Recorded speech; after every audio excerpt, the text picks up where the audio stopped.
बिस्मिल्लाहिर्रहमानिर्रहीम। अस्सलाम वालेकुम।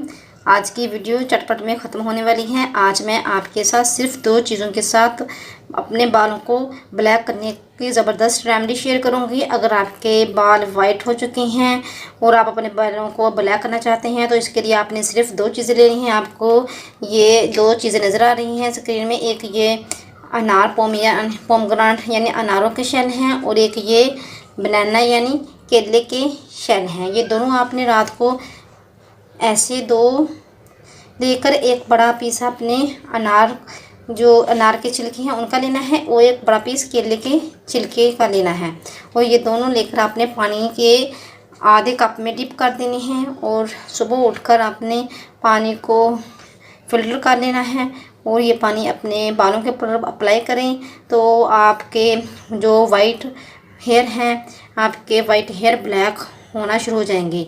और ये रेमेडी आप 1 वीक में 2 बार ज़रूर अप्लाई करें।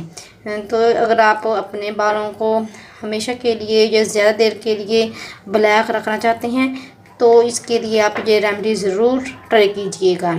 और अगर आपको मेरी वीडियो अच्छी लगी तो मेरे वीडियो को लाइक कर दो, शेयर कर दो और मेरे चैनल को सब्सक्राइब कर दो। मिलेंगे नेक्स्ट वीडियो में। आप ज़रूर कमेंट करके बताइएगा आपको किस हद तक फ़ायदा हुआ। ओके, अल्लाह हाफिज़।